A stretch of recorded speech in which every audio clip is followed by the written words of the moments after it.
Good evening. നമ്മുടെ ഈ call ഇപ്പം റെക്കോർഡായി തുടങ്ങിയിട്ടുണ്ട്. അതുകൊണ്ട് തന്നെ ഇന്നത്തെ ക്ലാസ് നമുക്ക് തുടങ്ങാമെന്നാണ് നമുക്ക് വിചാരിക്കുന്നത്. ഇന്നത്തെ സെഷൻ തുടങ്ങാമെന്നാണ് വിചാരിക്കുന്നത്. അപ്പോൾ ഇന്ന് ഏകദേശം ആറാമത്തെ ഇന്റർനാഷണൽ പബ്ലിക് ഇന്റർനാഷണൽ ലോയുടെ ആറാമത്തെ സെഷനാണ് നമ്മൾ ഇന്ന് സ്റ്റാർട്ട് ചെയ്യുന്നത്. നമ്മൾക്ക് വേണ്ടി പബ്ലിക് ഇന്റർനാഷണൽ ലോയുടെ സെഷൻസ് എടുത്തു തരുന്നത് നമ്മുടെ നുവാൽസിലെ റിസർച്ച് സ്കോളറായ സന്ദീപ് സാറാണ്. സാറ് നുവാൽസിലെ റിസർച്ച് സ്കോളറാണ്. വളരെ നന്നായിട്ട് തന്നെ ഈ ദിവസങ്ങളിൽ സാറ് ക്ലാസ്സുകൾ എടുത്ത്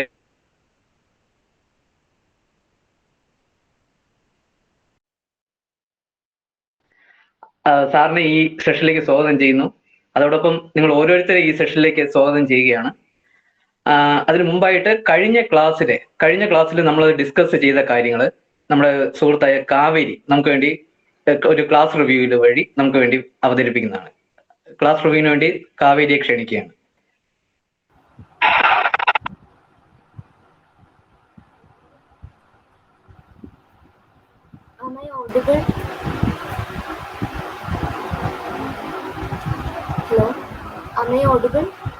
അഭിജിത്ത്, ഞാൻ പറഞ്ഞു കേൾക്കാമോ?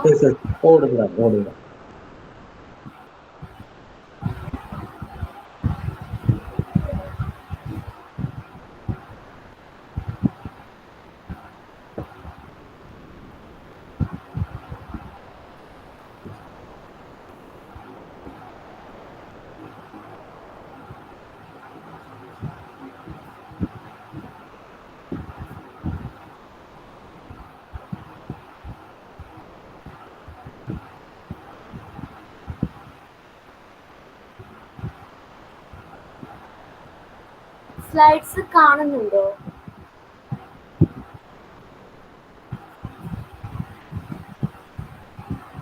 ഇപ്പോ സ്ലൈഡ് കാണാൻ പറ്റുന്നില്ല.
അഭിജിത്ത്, ഞാൻ പറയുന്നത് കേൾക്കാൻ പറ്റുന്നുണ്ടോ?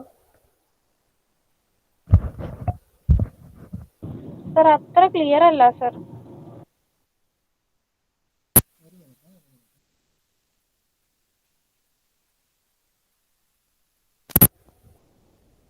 ഇപ്പോഴെങ്ങനെയാണ്? ഓഡിബിൾ ആണോ? എന്നുവെച്ചാൽ വളരെ ഫീബിൾ ആയിട്ടാണ് സർ സൗണ്ട് കേൾക്കുന്നത്. അയ്യോ, ശരി ശരി ശരി, ഞാൻ സിസ്റ്റം മാറ്റി നോക്കാണ്. എനിക്ക് ചെറിയ മൈക്രോഫോണിന്റെ ചെറിയ പ്രശ്നം ഉണ്ടെന്ന്. ഞാൻ വേറൊരു സിസ്റ്റത്തിൽ നിന്ന് വരാം. Okay.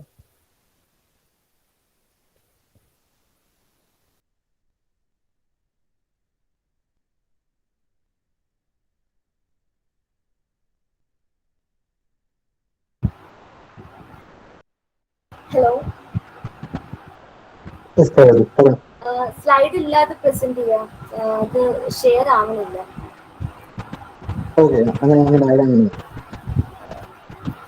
I'm Kaveri from Government Law College, Thiruvananthapuram. On 26 June 2021, we had a session on public international law. Now I am going to present the review of that class.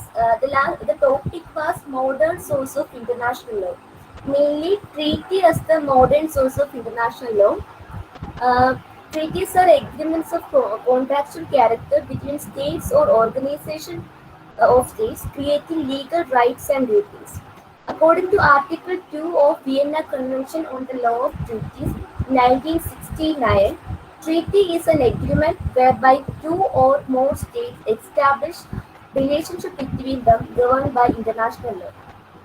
International treaty can be made between states or sometimes between states and international organizations.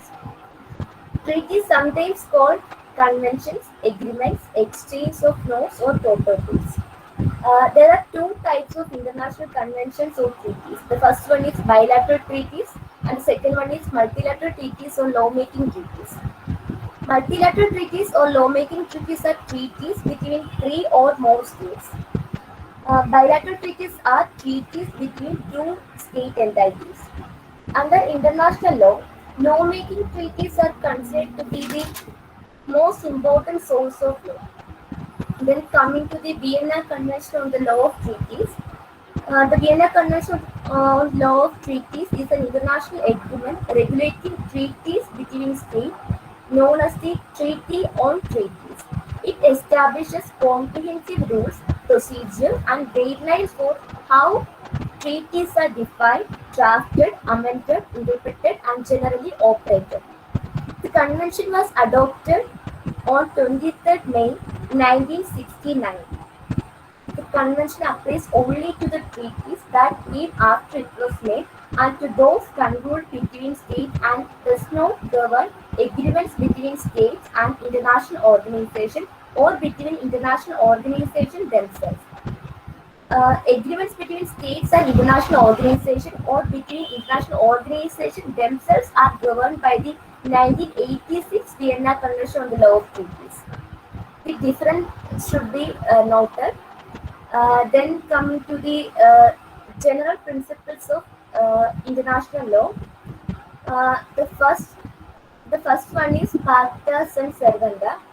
It means facts must be respected or agreements are to be respected.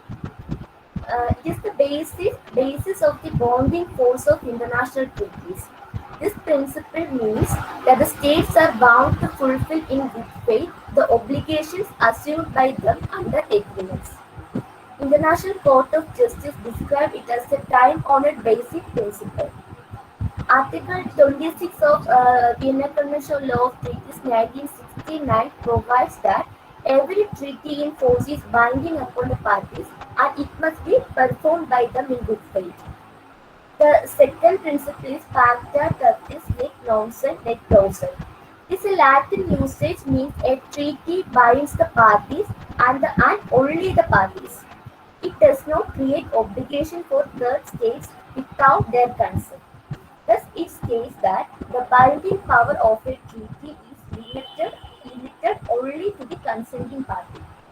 It is also highlighted under Article 34 of Vienna Convention on the Law of Treaties 1969. Then coming to the exceptions to the rule of pacta sunt servanda. The first exception is violation of peremptory norm of general international law. It under Article 53. A treaty is void if at the time of its conclusion it conflicts with a peremptory norm of general international law. Peremptory norm means peremptory norm is a fundamental principle of international law. Thus, law that is accepted by the international community of states as a norm from which no derogation is permitted. നമ്മുടെ കോൺസ്റ്റിറ്റ്യൂഷനിലെ basic structure പോലെയാണ് public international ലോയിൽ പെരന്തറി നോം എന്ന് പറയുന്നത്. The second exception is violation of a provision of internal law regarding competence to conclude treaties. It is provided under Article 46. Every treaty in force is binding upon the parties to it and must be performed by them in good faith. A party may not invoke the provision of its internal law as justification for its failure to perform a duty. The third exception is violation of a specific restrictions imposed upon the representative of a state regarding his competence to conclude a treaty. It is provided under Article 41. Then the next exception is change in material circumstances or error while concluding international treaty. Provided under Article 48. That means a state may invoke an error in a treaty as invalidating its consent to be bound by the treaty if the error relates to a fact or situation which was assumed by that state to exist at the time when the treaty was concluded and formed an essential basis of its consent to be bound by the treaty. The next exception is fraud under Article 49. If a state has induced to concluded treaty by the fraudulent conduct of another negotiating state, the state may invoke the fraud as invalidating its consent to be bound by the treaty. The next exception is corruption of a representative of a state under Article 51. The corruption also invalidates the state's consent. Then next exception is coercion of a state by the threat or use of force under Article 52. A treaty is void of its conclusion. Void if its conclusion has been procured by the threat or use of force in violation of international law. Then coming to the exception to the rule of pacta tertis nec nonsens nec posset. Actually, it means it is a general principle. Means that international law, that only a party to an international treaty is bound by it. Article 34 of Vienna Convention of Law Treaty 1969 recognizes this principle. Then coming to its exceptions, it means it is mentioned in Article 35, 36, 37, and 38. It simply means the multilateral treaties declaring the established customary principle of international law may even bound non-parties or third parties. And multilateral treaties which create a new rule of international law may also bind third parties. That's all about the review of last class. I hope it is clear. And let me conclude. Thank you.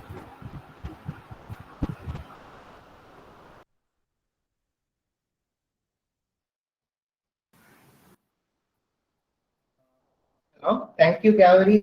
Thank you for your presentation. It was wonderful. Everyone, can you hear me?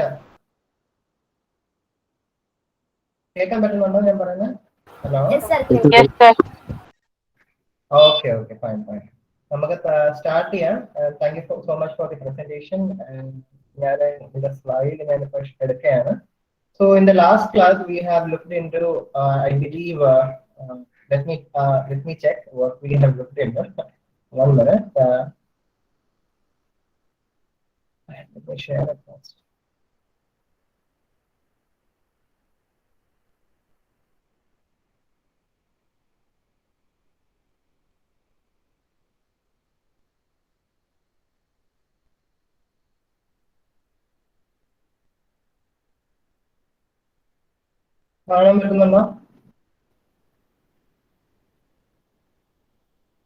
So exception to the rules of pacta sunt servanda nec posset. Then have we looked into general interpretation of treaty? Okay or no? Yes, sir. I think we have covered up to exception of rules of pacta sunt servanda. Ippam nammade Kaveri paranjadu vareyana nammal kazhinja class il cover cheyyunnathu.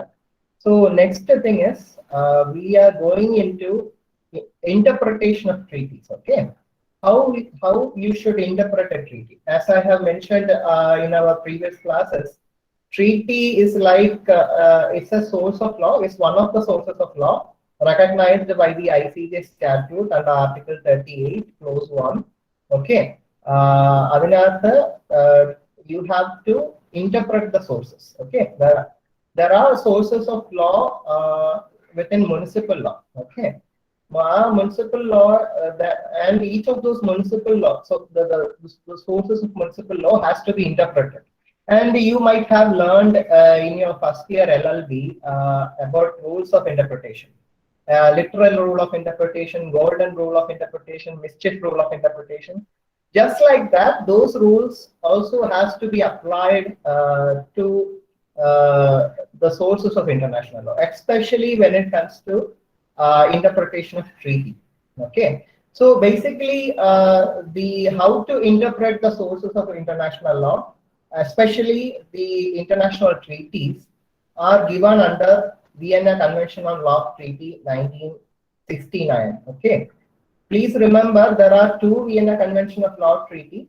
One is the Vienna Convention of Law Treaty between states, and the other one is Vienna Convention of Law Treaty between international states and international organizations. So here, VCLT 1969 speaks about Vienna Convention of Law Treaty between states. Okay, in that Article 31 speaks about how to interpret a treaty.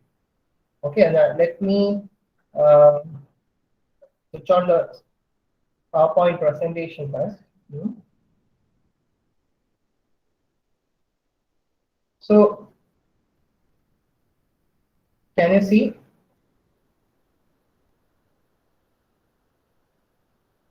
So, general, sorry.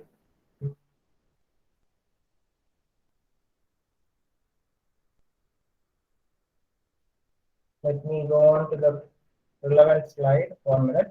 Yes. So, Article 31 speaks about how to interpret a treaty.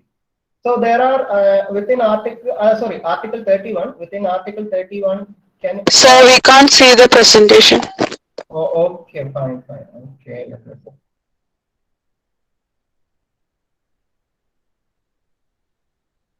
there. Okay, let me start the presentation one more time.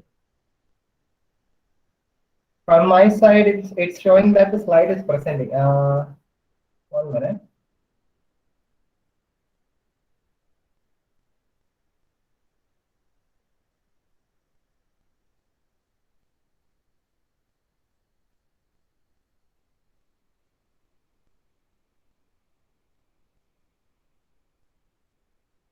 So I am starting the presentation again one more time. Okay.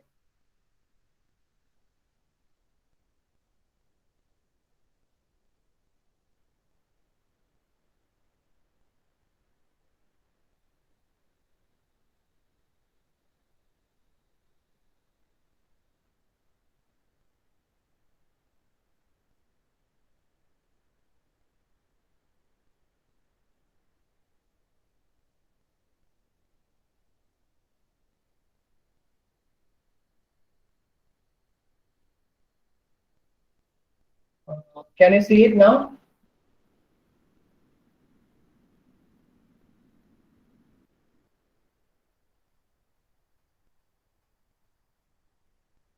Is it visible? Yes, sir. Yes, Okay, sir. okay, fine.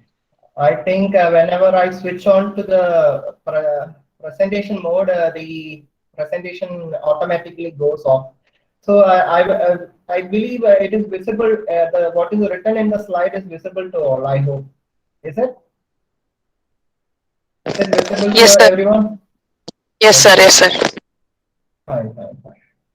Now, let me see if I can zoom in or not.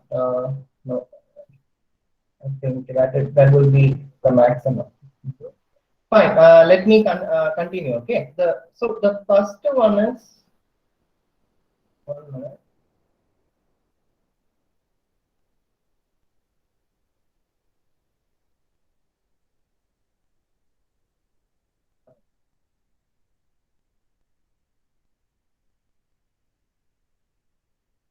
Let me try.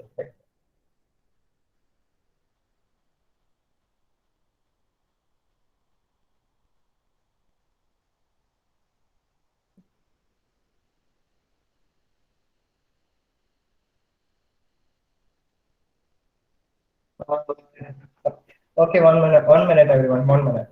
I think there is a small issue with my system. Let me switch the system. It will take a few minutes.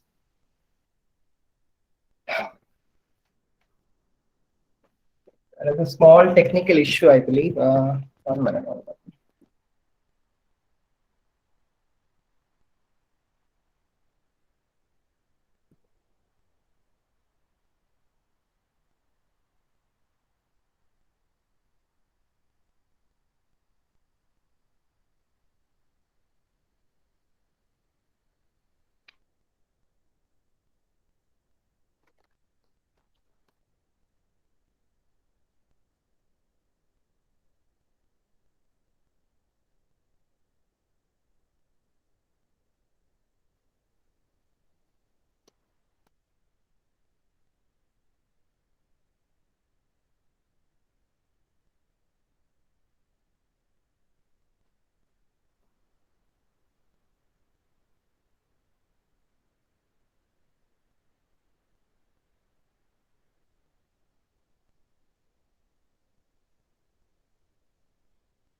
Hello, can you see it now?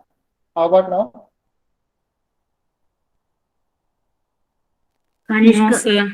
Okay. Now, there was a small issue with the system that I was using previously. Now I have changed the system. Now let me go to the current slide. Now we can see.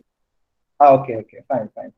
Now, yeah, as I was saying about the interpretation of the international treaty. So Article 31, that was the provision that we are trying to cover. So in Article 31, you can see clause 1. So in clause 1, it speaks about pactus and servanda. Article 31 of the VCLT 1969 speaks about pactus and servanda, where it says that when you are trying to interpret a treaty shall be interpreted in good faith. This theory of pactus and servanda we have again and again we have looked into as the main principle. It is again reiterated under Article 31. Okay, Article 31 says a treaty shall be interpreted in good faith in accordance with the ordinary means to be given to the terms of the treaty in light of the object and purpose. So in other words, Article 31 clause 1 speaks about the equivalent to literal rule of interpretation. Okay, we have studied about literal rule of interpretation under domestic law. Similar to that, the VCLT Article 31 clause 1 calls for a literal rule of interpretation of the treaty when that is in good faith. That interpretation to when you are trying to interpret, you should interpret the letter of the treaty in good faith. Okay, in the context and in the object and purpose in which the treaty was drafted. For example, when you are trying to interpret the UN Charter, you should interpret that UN Charter in good faith by looking into the objective, what aims and objective, looking into the objective and purpose of the treaty. What is the objective and purpose of the treaty? You have to look into the preamble of the treaty. Okay, every treaty has a preamble. For example, we can take the United Nations Charter. Okay, UN Charter is very important in the UGC NET exam. So that is the reason why again and again I am using the UN Charter as an example. Every treaty has their own preamble for that matter. So you look into the preamble. Here I have a small clip of the preamble of the United Nations, where it says that the United Nations is established with the objective of saving the future generations from the scourge of war. Okay, the scourge of war, they are trying to indicate the Second and First World War. Okay, and to affirm the faith in international human rights, fundamental human rights, dignity, and the welfare of human person, equality of rights of men and women, nations large and small, to establish conditions under which justice and respect for the obligations arising from treaties and other sources of international law can be implemented in good faith. Okay, that is the preamble. So when you read the preamble, you see that the United Nations is established with the objective of protecting international peace and security, protecting the future generation from the scourge of war. How you protect? By ensuring fundamental human rights, by ensuring the cordial relationship among nations, by ensuring international peace and security. Okay, so you look into the letter of the treaty in good faith by looking into what is the aim and objective.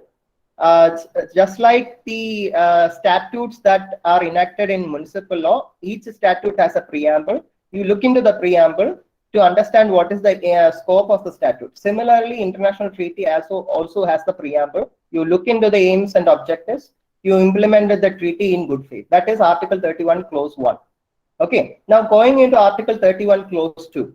In addition to the text, okay, in addition to the text that is within the treaty, okay, the UN, in addition to the letter of the treaty that is there in the United Nations Charter, or in the Convention on International Human Rights, other international conventions on human rights, that is economic, social, and cultural rights, political and civil rights. There are 2 international human rights conventions that are very important.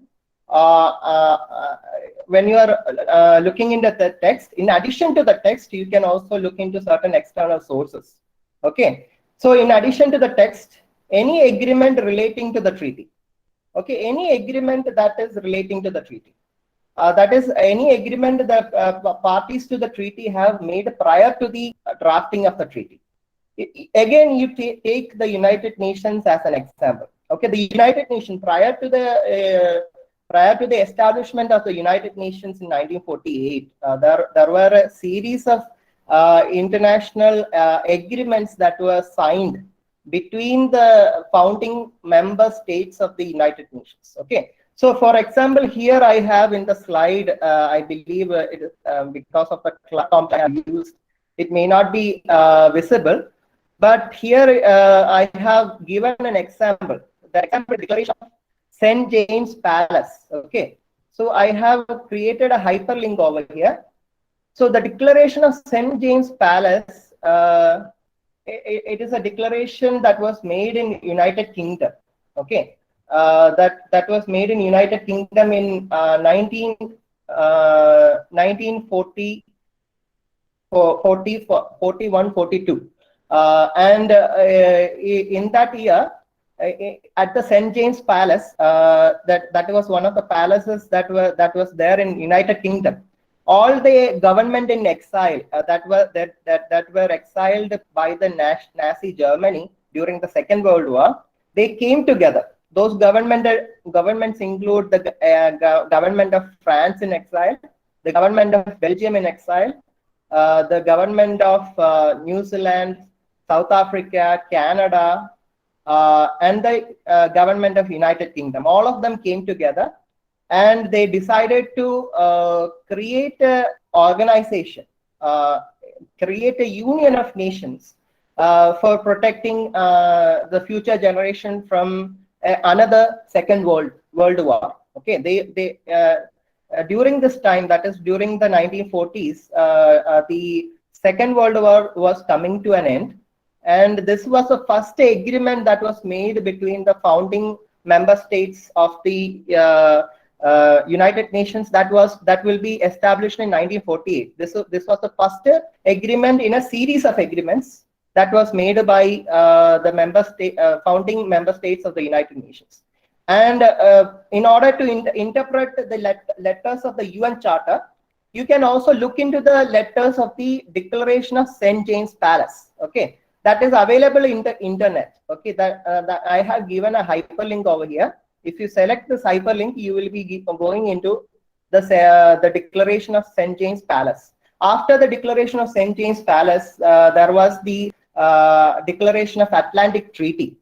After 2 years, there was the Declaration of Charter of Atlantic Treaty, not a Declaration of Atlantic Treaty, but a Charter of Atlantic Treaty. This Charter of Atlantic Treaty was an agreement between the United States and the United Kingdom. Okay, United States and the United Kingdom were very powerful during the Second World War. At the closing of the Second World War, the only 2 states which were economically and militarily powerful were the United States and United Kingdom. Both of them came together into an agreement under the Charter of Atlantic Treaty.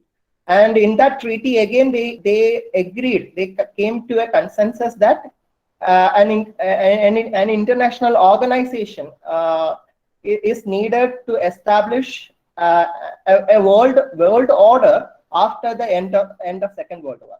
And the intention was to create an international organization of nation states where they will come into negotiate the international disputes to settle them in a peaceful manner. So that you have to in order to interpret the UN Charter, you can look into the Declaration of St. James Palace and also the Charter of Atlantic Treaty. Okay, so they will give you a clue as to any vagueness in the letter of the UN Charter. If there is any vagueness or lack of clarity in the letter of the UN Charter, you can look into the prior agreements that were made by the founding nation states. I have given two examples over here. One is the Declaration of St. James Palace and the subsequent agreement between the United Kingdom and United States, that was the Charter of Atlantic Treaty. Okay. Now, another source that you can depend on is any instrument which was made by one or more of the parties accepted by the other parties as an instrument relating to the treaty. Okay. Any instrument which was made by one or more of the parties accepted by the other parties as an instrument relating to the treaty. Okay, that is for example, UN Charter. Again, we are taking UN Charter as an example, so as to give you a clarification. The UN Charter, to the implication of UN Charter, the members of the United Nations General Assembly or the member states of the United Nations can create subsequent agreement where they will come to a consensus as to what will be the interpretation of certain provisions of the UN Charter. Okay, or example under Article 55, Article 55 Clause C. Article 55 Clause C it shall be the responsibility of the member states of the United Nations organization to protect the dignity of human beings. Okay, മാനുഷിക അവകാശങ്ങൾ മനുഷ്യാവകാശങ്ങൾ സംരക്ഷിക്കുക എന്ന് പറയുന്നത് United Nations member സ്റ്റേറ്റ്സിന്റെ ഓരോരുത്തരുടെ ഉത്തരവാദിത്തമാണെന്നാണ് article 55C of the UN charter പറയുന്നത്. Okay, അപ്പൊ അതിന്റെ സ്കോപ്പ് എത്രത്തോളമാണ്, അത് ആ പറയുന്ന ആർട്ടിക്കിൾ 55ന്റെ സ്കോപ്പ് എത്രത്തോളമാണെന്ന് അതിനെ ഇന്റർപ്രറ്റ് ചെയ്തുകൊണ്ട് സബ്സിക്വന്റ് എഗ്രിമെന്റ്സിൽ വരാൻ പറ്റും മെമ്പർ സ്റ്റേറ്റ്സിന്. ഓക്കെ, സബ്സിക്വന്റ് ഇൻസ്ട്രുമെന്റ്സ് ക്രിയേറ്റ് ചെയ്യാൻ പറ്റും. അതിന്റെ ഒരു എക്സാമ്പിൾ ആണ് universal declaration of human rights, UDHR. UDHR ഇതിന്റെ ഒരു എക്സാമ്പിൾ ആണ്. UDHR 1948. Universal declaration of human rights എന്ന് പറയുന്നത് ആർട്ടിക്കിൾ 55 ക്ലോസ് സി UN ചാർട്ടറിന്റെ ആർട്ടിക്കിൾ 55 ക്ലോസ് സിയുടെ ഒരു എക്സ്റ്റെൻഡഡ് ഇന്റർപ്രിട്ടേഷൻ ആണ്. Okay, an interpretation that is outside the UN Charter, but nevertheless it tries to complement, it tries to give further explanation to the scope of the letter of the UN Charter. Okay, Article 55C യുടെ further interpretation ആണ് subsequent international conventions on human rights. അതായത് universal declaration of human rights 1948 വന്നതിന് ശേഷം നമ്മൾ international convention on civil and political rights 1966 വന്നു. International convention on social rights വന്നു. രണ്ട് international conventions on human rights വന്നു. ഒന്നെന്ന് പറഞ്ഞാൽ civil and political rights, the other one is economic and social rights. അപ്പൊ ഈ രണ്ട് international conventions is A further interpretation of article 55 of close C of UN charter.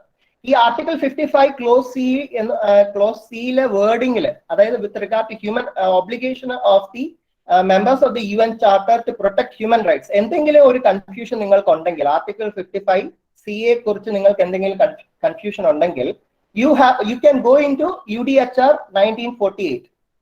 അപ്പോഴും നിങ്ങൾ confusion clear ആയില്ലെങ്കിൽ you can again go into International Convention on Civil and Political Rights. അപ്പൊ അവിടെ confusion തീർന്നില്ലെങ്കിൽ you can again go into Economic and Social Rights. Okay, അപ്പം ഇതാണ് external sources, the so called external sources outside the letter of the international treaty. Okay, അപ്പൊ UN charter interpret ചെയ്യാൻ വേണ്ടിയിട്ട് നിങ്ങൾക്ക് ഈ UN charter ലെറ്ററിൽ, അതായത് literal interpretation നടത്തി, അതായത് ആർട്ടിക്കിൾ 31 ക്ലോസ് സി അനുസരിച്ച് ഒരു ലിറ്ററൽ ഇന്റർപ്രിട്ടേഷൻ നടത്തി, പക്ഷെ ക്ലിയർ ആയില്ല, നിങ്ങൾക്ക് വെളിയിലുള്ള സോഴ്സസിനെ ഡിപ്പെൻഡ് ചെയ്യുക. അതാണ് ആർട്ടിക്കിൾ 2 പറയുന്നത്. ഓക്കെ, ഇനി ആർട്ടിക്കിൾ 31 ക്ലോസ് 2 പറയുന്നത്, ഇനി article 31 close 3. Okay, Article 31 Clause 3 പറയുന്നത് എന്താണ്? Treaty shall take into account. ഇനിയിപ്പം ഈ പറയുന്ന ഇന്റർനാഷണൽ ട്രീറ്റീസും വായിച്ചിട്ട് ആ കൺഫ്യൂഷൻ തീരുന്നില്ല, ആ ഡിസ്പ്യൂട്ട് തീരുന്നില്ല. There is a need for further clarification. What can be done? അതാണ് ആർട്ടിക്കിൾ 31 ക്ലോസ് 3 പറയുന്നത്. ഓക്കെ, ക്ലോസ് 3 എന്താണ് പറയുന്നത്? ക്ലോസ് 3 സബ് ക്ലോസ് എ പറയുന്നത് എന്താണ്? Any subsequent agreement written with respect to interpretation of the treaty. Any subsequent agreement written with respect to, okay, interpretation of the treaty. അപ്പൊ എന്തെങ്കിലും, അതായത് UN charter വന്നു കഴിഞ്ഞതിന് ശേഷം UN ചാർട്ടറിന്റെ പ്രൊവിഷൻസിനെ ഇന്റർപ്രറ്റ് ചെയ്യുന്നതിനെ കുറിച്ച് എന്തെങ്കിലും ഒരു എഗ്രിമെന്റ്, സബ്സിക്വന്റ് എഗ്രിമെന്റ്സ്, അത് പറഞ്ഞാൽ declaration on the principles of international law concerning friendly relations and cooperation among states in accordance with the UN Charter of the United Nations. ഇതൊരു ജനറൽ അസംബ്ലി റെസൊല്യൂഷൻ ആണ്. General assembly resolution 2625 ഒരു example ആയിട്ടാണ് ഞാൻ പറയുന്നത്. Okay, ഇവിടെ എന്താ സംഭവിച്ചെന്ന് പറഞ്ഞാൽ, ജനറൽ അസംബ്ലി എന്ന് പറയുമ്പം it consist of all the members of the member states of the United Nations organisation. അവരെല്ലാവരും കൂടി ഒരു എഗ്രിമെന്റിൽ എത്തുന്നു. എങ്ങനെ? With regard to interpretation of a particular provision of the treaty. അതെന്താണ്? അതെന്താണ്? ഈ United Nations general assembly resolution with regard to friendly relations and cooperation among nations. Okay, അതെന്ത്? ഈ പറയുന്ന പ്രൊവിഷൻ എന്ന് പറഞ്ഞാൽ ആർട്ടിക്കിൾ 33 UN ചാർട്ടറിന്റെ ആർട്ടിക്കിൾ 33യുടെ ഒരു റൂൾ ഓഫ് ഇന്റർപ്രിട്ടേഷൻ ആണ്. ആർട്ടിക്കിൾ 33 പറയുന്നത് എന്താണ്? UN ചാർട്ടർ ആർട്ടിക്കിൾ 33 പറയുന്നത്, dispute among members of the United Nations shall be settled in a peaceful manner. Okay, and for that purpose you have to engage into mediation, conciliation, the different methods are provided under Article 33. അപ്പൊ ആ article 33 പറയുന്നു, you should not resort to war or use of threat to settle international disputes. അതാണ് article 33 പറയുന്നത്. അപ്പൊ ആ article 33 എങ്ങനെ interpret ചെയ്യണം, അതിന്റെ സ്കോപ്പ് എത്രത്തോളം ആണെന്ന് പറയുന്നതാണ് declaration on the principles of international law concerning friendly relations and cooperation among states. ഇതിനകത്ത് ആർട്ടിക്കിൾ 33 മാത്രമല്ല പറയുന്നത്, ആർട്ടിക്കിൾ 4-നകത്തും second paragraph of the UN charter പ്രിയാമ്പിളിനകത്തും ഈ കോഓപ്പറേഷൻ എമംഗ് സ്റ്റേറ്റ്സ്, അതായത് പല UN ചാർട്ടർ പല പ്രൊവിഷൻസിനകത്തും ഫ്രണ്ട്ലി കോഓപ്പറേഷൻ എമംഗ് സ്റ്റേറ്റ്സിനെ കുറിച്ച് സംസാരിക്കുന്നുണ്ട്. അപ്പൊ അതിന്റെ എല്ലാത്തിന്റെ ഒരു എക്സ്റ്റേണൽ എഗ്രിമെന്റ് ആണ്. ആ പ്രൊവിഷൻസിനെ എങ്ങനെ ഇന്റർപ്രറ്റ് ചെയ്യണം, ഇന്റർപ്രറ്റ് ചെയ്താൽ അതിന്റെ സ്കോപ്പ് എത്രത്തോളം ആണെന്ന് പറയുന്നതിന്റെ അതിന്റെ ഒരു എഗ്രിമെന്റിന്റെ ഒരു എക്സാമ്പിൾ ആണ് ഈ പറയുന്ന ഡിക്ലറേഷൻസ്. ഓക്കെ, ഈ പറയുന്ന declaration on principles of international law concerning friendly relations and cooperation among States in accordance with charter of the United Nations. Okay, അപ്പൊ എന്തെങ്കിലും ഡിസ്പ്യൂട്ട് നേഷൻ സ്റ്റേറ്റ്സ് തമ്മിൽ ഉണ്ടെങ്കിൽ അവര് യുദ്ധത്തിലേക്ക് പോകത്തില്ല, പകരം ആ ഡിസ്പ്യൂട്ട് അവർ പീസ്ഫുള്ളി അവർ സെറ്റിൽ ചെയ്യും, either through international court of justice or through arbitration or through mediation or through diplomatic negotiations. Okay, other diplomatic negotiations. ഈ peaceful settlement of international dispute നമ്മൾ in the coming classes we will be discussing. For the time being, I will leave it here. Now, coming on to Article 3, subclause Article 31, Clause 3, subclause B of VCLT 1969. Subclause B പറയുന്നത് എന്താണ്? Any subsequent practice in the application of the treaty regarding its interpretation. Okay.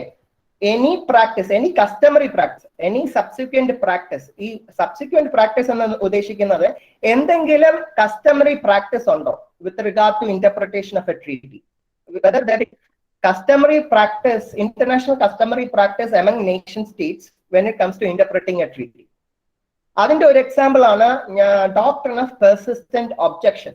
Doctrine of persistent objection doctrine of persistent objection നമ്മൾ North Atlantic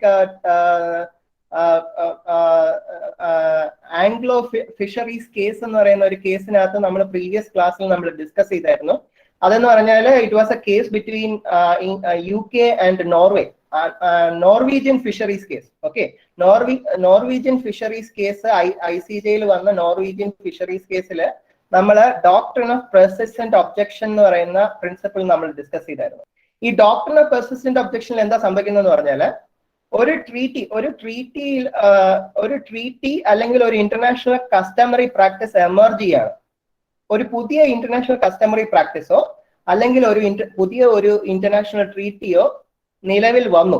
അപ്പം ആ international customary practice വന്ന ആ ദിവസം തൊട്ട്, ആദ്യത്തെ ദിവസം തൊട്ട് ഈ പറയുന്ന ഇന്റർനാഷണൽ കസ്റ്റമറി പ്രാക്ടീസ് എനിക്ക് ആപ്ലിക്കബിൾ അല്ല എന്ന് പറയുന്ന ഒരു കസ്റ്റമറി പ്രാക്ടീസ് ആണ് ഈ doctrine of persistent objection. Doctrine of persistent objection പറയുന്നത്, ഒരു രാജ്യം ഒരു ഇന്റർനാഷണൽ കസ്റ്റമറി പ്രാക്ടീസ് ആദ്യമായിട്ട് വരുന്ന ആ ദിവസം തൊട്ട് പറയുകയാണ് ആ particular international custom, that particular international custom is not applicable to that country. Okay, ഇവിടെ ആംഗ്ലോ നോർവീജിയൻ ഫിഷറീസ് കേസിൽ എന്താ സംഭവിച്ചെന്ന് പറഞ്ഞാല്, നമ്മള് ലോ ഓഫ് ദ സീ എന്ന് പറയുന്ന ഒരു കൺവെൻഷൻ ഉണ്ട്. Okay, United Nations convention on law of the sea 1989. ഈ പറയുന്ന കൺവെൻഷനകത്ത് ഈ ടെറിട്ടോറിയൽ വാട്ടേഴ്സ് എന്ന് പറഞ്ഞാൽ it is from the land mass up to 12 nautical miles. Okay, land മാസിന്റെ ടിപ്പിൽ, the point where the land mass comes into contact with the ocean, from the point where the land mass of a country comes into contact with the ocean to up to 12 nautical miles into the sea. Adana territorial waters according to the United Nations Convention on Law of the Sea. Okay, അത് Article 2 of the United Nations Convention on Law of the Sea ക്കാത്താണ് അത് പറയുന്നത്. പക്ഷെ ഈ പറയുന്ന customary practice, that is up to 12 nautical miles ആയിരിക്കണം ഈ പറയുന്ന territorial waters എന്ന് പറയുന്ന കസ്റ്റമറി പ്രാക്ടീസ് എന്ന് തുടങ്ങിയോ അന്ന് തൊട്ട് നോർവേ പറയുന്നത്, ഈ പറയുന്ന കസ്റ്റമറി പ്രാക്ടീസ് എനിക്ക് ആപ്ലിക്കബിൾ അല്ല. Okay, it is not applicable to me. My territorial waters are from certain groups of rock formation that is between the ocean and the territorial waters. അതായത് നോർവേയുടെ ടെറിട്ടോറിയൽ ലാൻഡ്സ്കേപ്പ്, അത് oceanic geography, അതായത് നോർവേയുടെ geography എങ്ങനെയാണെന്ന് പറഞ്ഞാൽ, നോർവേയുടെ shores, സീഷോറിൽ നിന്ന് കുറച്ച് അകലത്തേക്ക് കുറെ കല്ലുകളുടെ formation ഉണ്ട്. Okay, കുറച്ച് റോക്ക് ഫോർമേഷൻ ഉണ്ട്. There is A rock formation between the sea and the land territory of Norway. അപ്പൊ നോർവേ എന്താ ചെയ്യുന്നതെന്ന് പറഞ്ഞാൽ, ഈ പറയുന്ന റോക്ക് ഫോർമേഷനിൽ നിന്നാണ് നോർവേ ആ റോക്ക് പറഞ്ഞ ചില റോക്ക് ഫോർമേഷൻസ് നോർവേയുടെ ടെററിയും ഓഷനും തമ്മിൽ കോണ്ടാക്ട് ചെയ്യുന്ന ആ പോയിന്റ് ഒരു 10 nautical miles ആണ് ചില റോക്ക് ഫോർമേഷൻസ്. അപ്പൊ എന്താ സംഭവിക്കുന്ന പറഞ്ഞാൽ, റോക്ക് ഫോർമേഷനിൽ നിന്ന്, അതായത് കടലിന്റെ നടുവിലുള്ള റോക്ക് ഫോർമേഷനിൽ നിന്ന് ടെറിട്ടോറിയൽ വാട്ടർ മെഷർ ചെയ്യുമ്പം നോർവേക്ക് അഡീഷണൽ ആയിട്ട് ടെറിട്ടോറിയൽ വാട്ടേഴ്സ് കിട്ടും. അപ്പൊ അതിനെതിരായിട്ട് ഇംഗ്ലണ്ട് ICJയിൽ അപ്രോച്ച് ചെയ്തപ്പം ICJ പറഞ്ഞത്, നോർവേ തുടക്കത്തിൽ തന്നെ ഈ കസ്റ്റമറി പ്രാക്ടീസിനെ ഒബ്ജക്ട് ചെയ്തായിരുന്നു. അതായത് അവരെ പ്രവൃത്തി കൊണ്ടും അവരെ വാക്കുകൊണ്ടും ഈ പറയുന്ന കസ്റ്റമറി പ്രാക്ടീസിനെ അവര് ഒബ്ജക്ട് ചെയ്തു.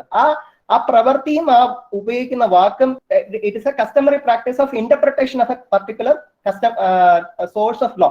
ഓക്കെ, ഇവിടെ എന്താ ചെയ്തതെന്ന് പറഞ്ഞാൽ, by the actions and omissions of Norway interpreted a source of international law. Norway പറയുന്നു, ഞാൻ ഈ പറയുന്ന കസ്റ്റമറി പ്രാക്ടീസ് ഞാൻ റെക്കഗ്നൈസ് ചെയ്യുന്നില്ല. അതാണ് ഡോക്ട്രിൻ ഓഫ് പെർസിസ്റ്റന്റ് ഒബ്ജക്ഷൻ. അപ്പൊ ഒരു രാജ്യം പെർസിസ്റ്റന്റ് ആയിട്ട് ഒരു സോഴ്സിനെ ഒബ്ജക്ട് ചെയ്യുകയാണെങ്കിൽ, that a particular source of law is not applicable to them. This is a classical example of a particular customary practice where sources of law are interpreted. പിന്നെ വേറെ എന്താണെന്ന് പറഞ്ഞാൽ, ഈ ചില രാജ്യങ്ങള്, for example United States, United Nations Convention on Law of the Sea party alla. United States have not ratified the UN Convention on Law of the Sea. Enna polum, by the actions and omissions of the United States, UN Convention of Law of the Sea pala principles US support ചെയ്യുന്നുണ്ട്. Okay, through their actions and omissions. Actions and omissions ഞാൻ നേരത്തെ പറഞ്ഞു, customary law എന്ന് പറഞ്ഞ രണ്ട് element ഉണ്ട്. Occurrism പിന്നെ opinion juris എന്ന് പറഞ്ഞ the opinion that particular customary practice is binding, and certain actions that is taken by the states. Appam there is, in order to interpret the provisions of international treaty, you can also look into what are the actions and omissions done by nation states. Okay, that's right.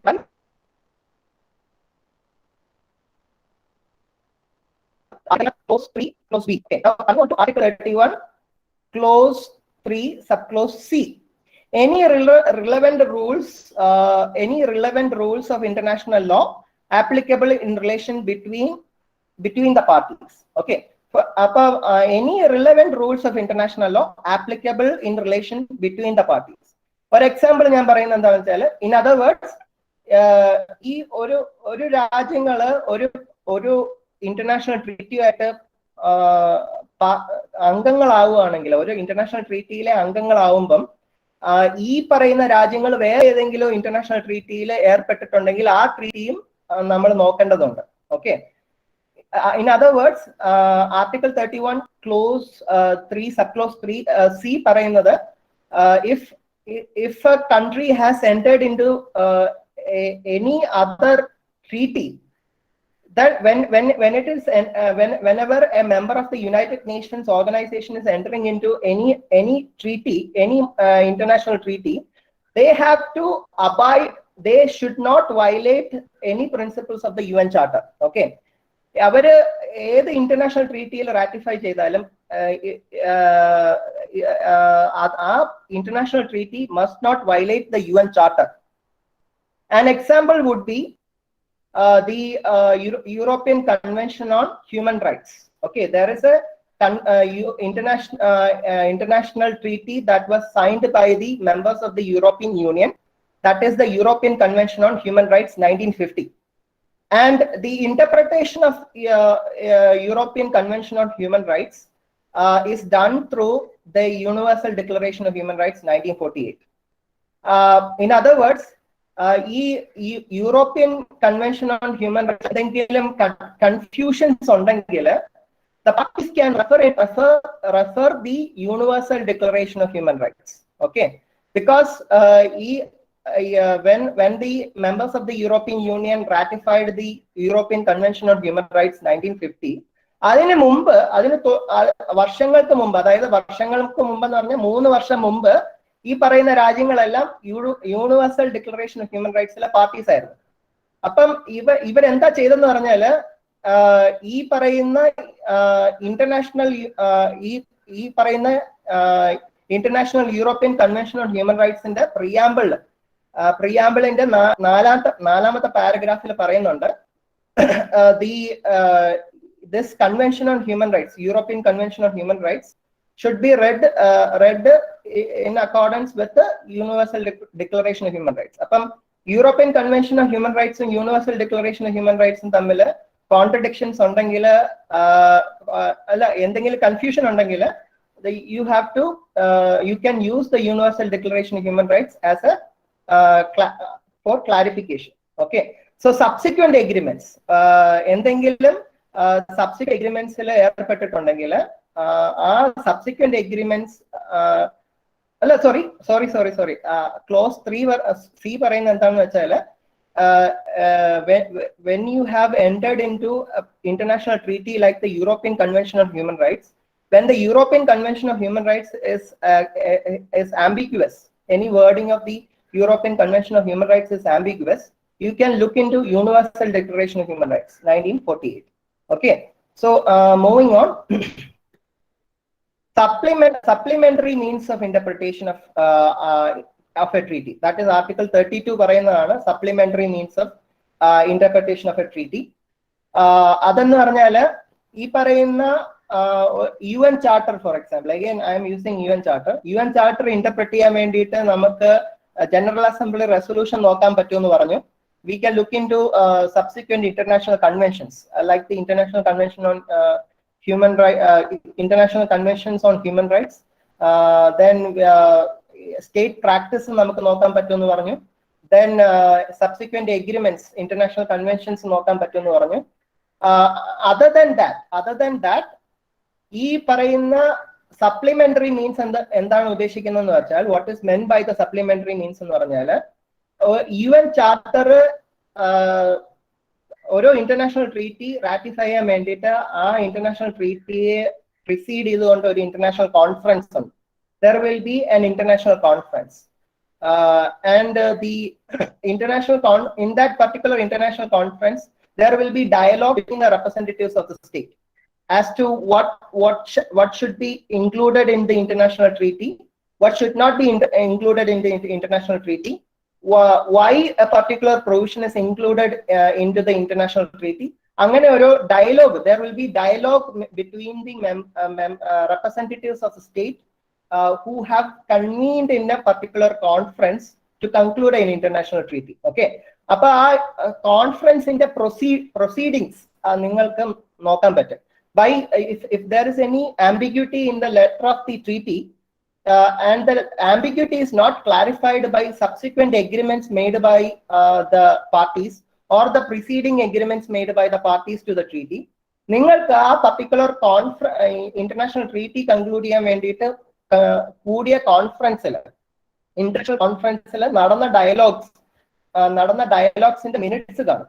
There will be dialogues made by the representative states. A dialogue you can read. Okay, the conference proceedings will be there. നമ്മളിപ്പോ for example നമ്മൾ ഒരു international സെമിനാറോ international കോൺഫറൻസോ നടക്കുമ്പം ആ കോൺഫറൻസിൽ നടന്ന conversation, okay, debate and discussion, അതിന്റെ ഒരു webinar proceeds അല്ലെങ്കിൽ international കോൺഫറൻസിന്റെ proceeds ഈ വെബിനാറിൽ പാർട്ടിസിപ്പേറ്റ് ചെയ്ത ആൾക്കാർക്ക് ഡിസ്ട്രിബ്യൂട്ട് ചെയ്യും. Okay, so that they can understand what are the dialogues that was convened, what was the context behind the different papers that were published in the international seminar or international seminar. അതുപോലെ തന്നെ ഓരോ international treaty conclude ചെയ്യുന്നതിന് മുമ്പ് there will be an international conference to facilitate dialogue, so that the nation states can discuss among themselves what are the provisions that should be included in the international treaty. അപ്പൊ അവര് നടത്തിയ dialogue, കോൺവെർസേഷൻസിന്റെ minutes, പ്രൊസീഡിങ്സും നിങ്ങൾക്ക് നോക്കാം in order to interpret the treaty. For example, നമ്മുടെ Indian constitution, for example Indian കോൺസ്റ്റിറ്റ്യൂഷന്റെ ഏതെങ്കിലും ഒരു പ്രൊവിഷനെ കുറിച്ച് എന്തെങ്കിലും ഡൗട്ട് ഉണ്ടെങ്കിൽ നമ്മൾ നമ്മുടെ കോൺസ്റ്റിറ്റ്യൂവന്റ് അസംബ്ലിയിൽ നടന്ന ഡിബേറ്റ്സിനെ നമ്മൾ നോക്കാറുണ്ട്. Okay, just like that you can look into the debates made by the representatives of the state in an international conference which concluded the international treaty. For example, UN Charter എന്ന് പറയുന്ന charter conclude ചെയ്ത ഓക്ക് കോൺഫറൻസിലാണ് ഈ പറയുന്ന UN Charter എന്ന് പറയുന്ന ഇത് conclude ചെയ്തത്. Okay, ആ കോൺഫറൻസിന്റെ പ്രൊസീഡിങ്സ് നിങ്ങൾക്ക് വായിക്കാൻ പറ്റും in order to understand why certain provisions are included in the UN Charter. So these are the supplementary means. Okay, so that these are the interpretation of treaty supplementary means. Okay, next one is that interpretation of treaty authenticated in 2 or more languages. Okay, for example, United Nations in the pala treaties draft ചെയ്യുന്നത് English ലാംഗ്വേജിലായിരിക്കും, ചിലപ്പം French ലാംഗ്വേജിലായിരിക്കും, ചിലപ്പം German language ആയിരിക്കും. There are actually around 12 official languages that are recognized under the United Nations. ഈ പറയുന്ന United നേഷൻസിന്റെ പല ട്രീറ്റീസും common ആയിട്ട് ഇംഗ്ലീഷിലും ഫ്രഞ്ചിലും available ആണ്. Okay, most of the treaties are in English as well as French. പക്ഷെ എന്താ സംഭവിക്കുന്നത്, ചില സമയത്ത് ഈ ലാംഗ്വേജുകൾ തമ്മിൽ വായിക്കുമ്പം there will be some contradictions. Okay, if there is a contradiction between 2 translations of the same treaty, Article 33 പറയുന്നത്. Okay, let us look into Article 33 clause 1. Clause 1 പറയുന്നു, when a treaty has been authenticated in 2 or more languages, the text is equally authoritative in each language, unless the treaty provides or the parties agrees that in case of divergence, a particular text shall prevail. Okay, അതായത് if a treaty has been concluded in French as well as in English, the both languages, the treaty drafted in both languages will be authoritative, unless the parties have expressly agreed that if there is a contradiction between the two languages, the one language will prevail over the other. Okay, usually English എന്താ സംഭവിക്കുന്നതെന്ന് പറഞ്ഞാൽ commonly എന്താ സംഭവിക്കുന്നതെന്ന് പറഞ്ഞാൽ English language will be French. Okay, if there is any contradiction between French translation and the English translation, usually the English translation will prevail over the French translation. Adana nammal common aayittu കാണുന്നത് when it comes to treaties. Okay, next one is Article 33 clause 2. A version of the treaty in a language other than the one of those in which the text was authenticated shall be considered an authentic text only if the treaty so provides or the parties agree. Okay, അതായത് for example ഒരു treaty conclude ചെയ്തതിനു ശേഷം, okay, imagine a treaty has been concluded in French as well as in English. Okay, subsequently ഈ treaty നമ്മൾ ഹിന്ദിയിലും translate ചെയ്യണമെന്ന് India പറയുന്നു. For example, India can make a proposition that the Vienna Convention on Law of Treaty 1969 should be translated in Hindi. Okay, അങ്ങനെ ചെയ്യുകയാണെങ്കിൽ അങ്ങനെ India propose ചെയ്യുകയാണെങ്കിൽ ഈ പ്രപ്പോസൽ ഈ ട്രീറ്റിയിൽ മെമ്പേഴ്സ് ആയ എല്ലാ രാജ്യങ്ങളും അംഗീകരിക്കണം. Okay, that all the members of the treaty should accept that translation. അങ്ങനെ accept ചെയ്താൽ മാത്രമേ ആ Hindi translation will be as equally authoritative as the French and English language. Okay, that is Article 33 clause 2. So if you are trying to translate any treaty into any other language other than the official language recognized by the parties to the treaty, the parties must concede or agree that that particular subsequent translation is also valid. Parties to the treaty agree ചെയ്യാത്ത പക്ഷം ആ പറയുന്ന translation is unofficial translation, and if there is any contradiction between the unofficial language and the official language will stand. Okay, moving on to the third clause, that is Article 33 clause 3. The term of the treaty are presumed to have the same meaning in each authentic text. Okay, അതായത് French ട്രാൻസ്ലേഷനും English ട്രാൻസ്ലേഷനും അവർക്ക് രണ്ടുപേർക്ക് equal meaning ആണെന്നാണ് assumption, unless proven otherwise. Okay, close 4 പറയുന്നത് except where a particular text prevails in accordance with paragraph 1, when a comparison of authentic text disclose a difference of meaning which the application of Article 31 or 32 does not remove, the meaning which best reconcile the text having regard to the object and purpose of the treaty shall be adopted. Okay, for ഇത് എന്താ പറയുന്നതെന്ന് പറഞ്ഞാൽ ഒരു international treaty, an international treaty which is translated in multiple languages, and even after looking into the trying to reconcile, when you are trying to reconcile the conflicting meanings of both the languages, our reconciliation should be in accordance with the aim and objectives. Okay, അതായത് Article 31 പറയുന്ന എന്താണ്? Article 31 external സോഴ്സസിനെ കുറിച്ചാണ് സംസാരിക്കുന്നത്. അതായത് ഒരു international ട്രീറ്റിയിൽ എന്തെങ്കിലും if there is any vagueness in the language of the treaty, you can depend on subsequent agreements, preceding agreements and subsequent agreements, conference papers, okay, international conference papers. അതെല്ലാം നോക്കിയതിനു ശേഷവും conflict വരുന്നു എങ്കിൽ, അതായത് ക്ലാരിറ്റി വരുന്നില്ല എങ്കിൽ, ഈ പറയുന്ന ലാംഗ്വേജസിന്റെ interpretation should be in accordance with the aim and objective of the treaty. Okay, ഇപ്പൊ ഈ ഫ്രഞ്ച് ലാംഗ്വേജും ഇംഗ്ലീഷ് ലാംഗ്വേജും തമ്മിൽ റീകൺസൈൽ ആവുന്നില്ല. ഒഫീഷ്യൽ ലാംഗ്വേജ് ഏതാണ് സുപ്പീരിയർ എന്ന് പാർട്ടീസ് എഗ്രി ചെയ്തിട്ടില്ല. ഓക്കെ, അതായത് ഫ്രഞ്ചും ഇംഗ്ലീഷും തമ്മിൽ കോൺഫ്ലിക്ട് ഉണ്ടെങ്കിൽ ഏത് ലാംഗ്വേജ് ആണ് സക്സീഡ് ചെയ്യുന്നത്, ഏത് ലാംഗ്വേജ് ആണ് സുപ്രീം എന്നുള്ളത് എക്സ്പ്രസ് ചെയ്തിട്ടില്ല. പിന്നെ എക്സ്റ്റേണൽ സോഴ്സസ്, അതായത് സബ്സിക്വന്റ് എഗ്രിമെന്റ്സും സബ്സിക്വന്റ് ഇന്റർനാഷണൽ ട്രീറ്റീസ് നോക്കിയിട്ടും ആ കോൺഫ്ലിക്ട് റിസോൾവ് ആവുന്നില്ല. According to article 31. ആർട്ടിക്കിൾ 31 പറയുന്നത് സബ്സിക്വന്റ് എഗ്രിമെന്റ്സും സബ്സിക്വന്റ് ഇന്റർനാഷണൽ ട്രീറ്റീസിലേക്ക് നോക്കണം ഒരു in order to interpret a treaty. 32 പറയുന്നത് ഇന്റർനാഷണൽ കോൺഫറൻസിലെ ഡിബേറ്റും ഡിസ്കഷൻസും നോക്കണം. അതെല്ലാം നോക്കിയിട്ടും കോൺഫ്ലിക്ട് തീരുന്നില്ല. ഈ രണ്ട് ട്രാൻസ്ലേഷൻസ് തമ്മിലും കോൺഫ്ലിക്ട് ഉണ്ട്. രണ്ട് ട്രാൻസ്ലേഷൻസും തമ്മിൽ റീകൺസൈൽ ചെയ്തിട്ടും ആംബിഗ്യൂറ്റി ആവുന്നില്ല. അപ്പോഴും അവസാനത്തെ അറ്റംപ്റ്റ് എന്താണെന്ന് വെച്ചാൽ you look into the aim and objectives. ആ എയിം ആൻഡ് ഒബ്ജക്റ്റീവ്സ് അതിന്റെ കോണ്ടെക്സ്റ്റില് ഈ പറയുന്ന provision should be interpreted. Now, performance, we will wind up. Then, what happens if there is a conflict between customary law and international treaty?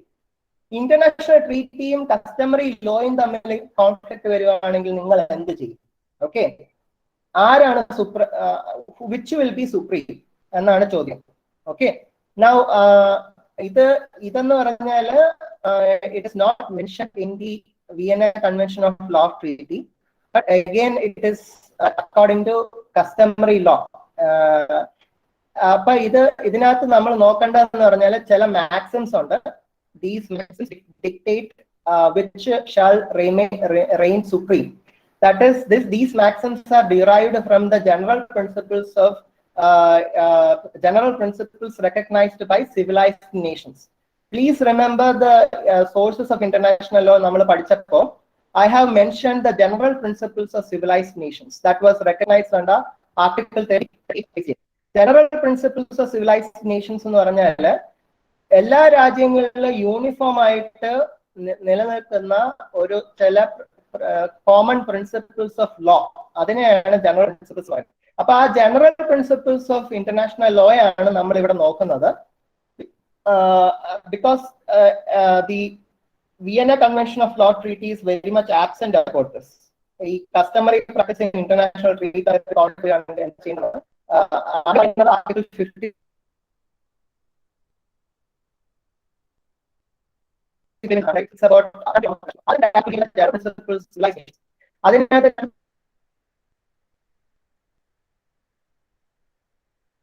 മൂന്ന് principle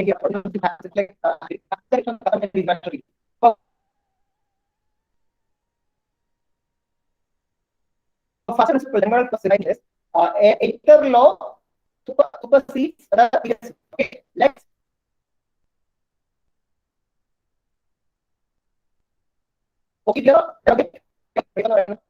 later law supersedes the okay.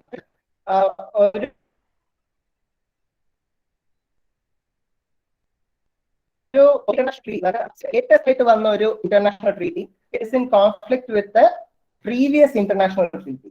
Okay. ഏത് അല്ലെങ്കിൽ ഒരു latest ആയിട്ട് വന്ന international custom is in sorry latest ആയിട്ട് വന്ന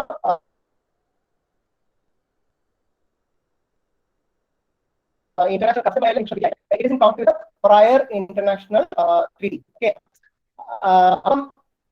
latest ആയിട്ട് വന്ന ലോ സുപ്പീരിയർ ആയിട്ട് നിൽക്കുന്നത് ഏതാണോ ലേറ്റസ്റ്റ് പ്രീവിയസ് ആയിട്ട് വന്ന ലോയെ over rule.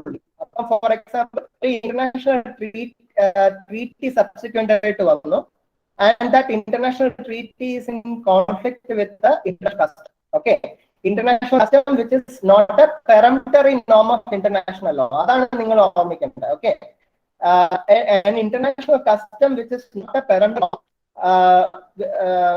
came into conflict with the international treaty which was subsequent. പുതിയതായിട്ട് വന്നു.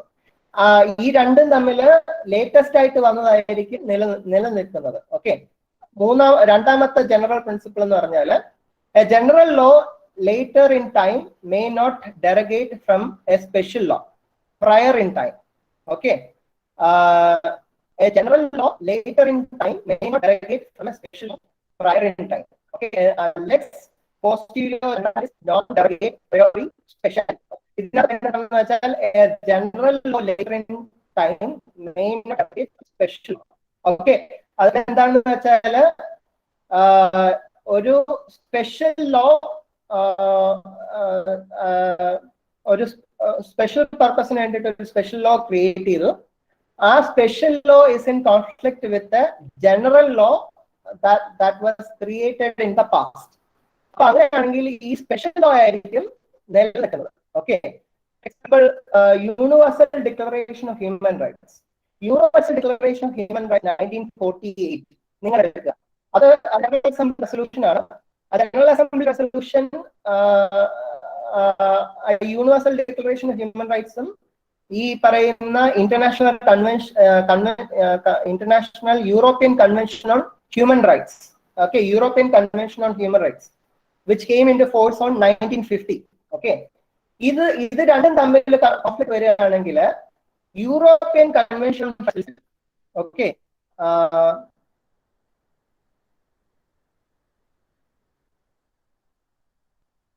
hello.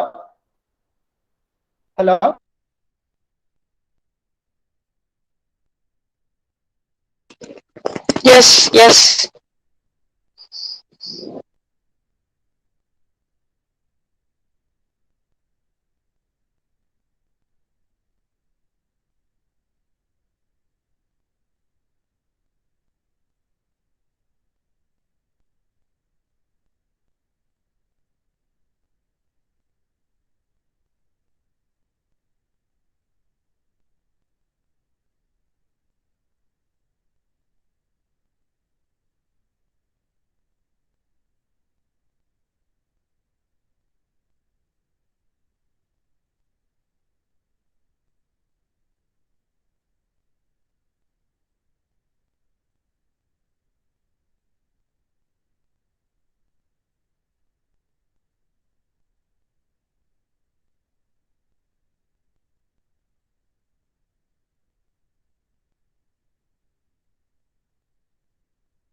ഹലോ അഭിജിത്ത്, കിട്ടുന്നുണ്ടോ?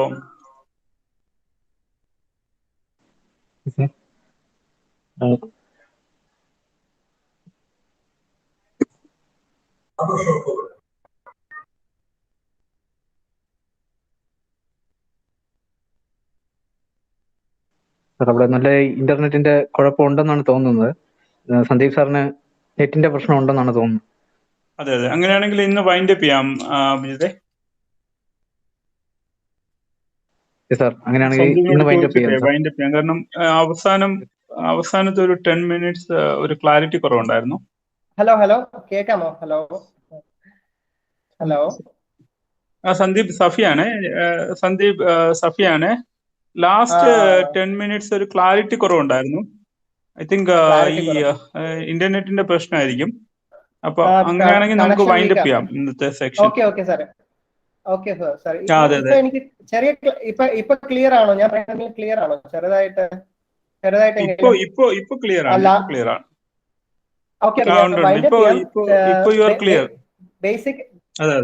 ബേസിക്കലി ഞാൻ സ്ലൈഡ് ഷെയർ ചെയ്ത് തരാം. ഈ സ്ലൈഡ് ഇന്ന് പ്രസന്റ് ചെയ്ത സ്ലൈഡ് എല്ലാവർക്കും ഷെയർ ചെയ്യാം. അപ്പൊ ലാസ്റ്റ് ഞാൻ 10 minutes ഞാൻ എക്സ്പ്ലെയിൻ ചെയ്തത് 3 ജനറൽ പ്രിൻസിപ്പിൾസ് ആണ്. General principles of civilised Nations which in the form of maxims. Okay, basically അത് പറയുന്നത് എന്താണെന്ന് വെച്ചാൽ ഒരു ഏതാണോ ലേറ്റസ്റ്റ് ആയിട്ട് വന്ന source of international law it will prevail. Okay, if it is a latest international law against the old customary practice the latest international law will prevail. ഒരു latest international customary practice ആണ് വരുന്നെങ്കിലോ the പഴയ international treaty will not prevail. Okay, പക്ഷേ ഈ പറയുന്ന 3 മാക്സിംസും പറയുമ്പോഴും നിങ്ങൾ മനസ്സിൽ വെക്കേണ്ടത് പെരംപററി നോം ഓഫ് ഇന്റർനാഷണൽ ലോ മനസ്സിൽ വെക്കണം. അത് we have discussed in the previous class. that is an equivalent to the basic structure of Indian Constitution. Indian Constitution the basic structure പോലെ ഇന്റർനാഷണൽ ലോയ്ക്കും കുറച്ച് ബേസിക് സ്ട്രക്ചേഴ്സ് ഉണ്ട്. ആ ബേസിക് സ്ട്രക്ചറിനെ റിപ്ലേസ് ചെയ്യണമെങ്കിൽ വേറൊരു basic സ്ട്രക്ചറിനെ പറ്റത്തുള്ളൂ. ഓക്കെ, അത് ഇതിനകത്ത് ആപ്ലിക്കബിൾ അല്ല. ബേസിക് സ്ട്രക്ചർ ഒഴികെ സാധാരണ ഓർഡിനറി കസ്റ്റമറി പ്രാക്ടീസ് അല്ലെങ്കിൽ ഇന്റർനാഷണൽ ലോ ആണെങ്കിൽ ഏതാണ് ലേറ്റസ്റ്റ് ആയിട്ട് വന്നത്, ആ ലേറ്റസ്റ്റ് ആയിട്ട് വന്ന ലോ പഴയ ലോയെ ഓവർ റൂൾ ചെയ്യും. Okay, whether that is a old custom against a new international treaty or a new customary international law against an old international treaty. Okay, that is all with regard to interpretation of international treaty. Okay, വേറെ നമ്മുടെ അടുത്ത ക്ലാസ്സിൽ നമ്മൾ different steps in the conclusion of international ട്രീറ്റിയും കൂടി നമ്മൾ നോക്കും. അതോടെ നമ്മുടെ modern sources of international law തീർന്നു. We will be moving on to the next chapter. Okay, and thank you everyone for your time. That's all. Sir, thank you, sir. Thank you, sir, for your presentation. Yes, sir. ആർക്കെങ്കിലും ഇതിൽ ഇന്ന് discuss ചെയ്ത മാറ്ററിൽ എന്തെങ്കിലും സംശയങ്ങൾ അല്ലെങ്കിൽ കൂടുതൽ എന്തെങ്കിലും അറിയാനുണ്ടെങ്കിൽ ഇപ്പൊ ചോദിക്കാം.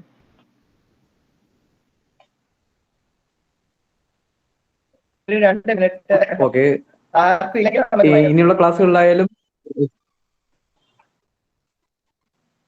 yes sir. Thank you, sir. Okay, everyone. Thank you so much. Bye.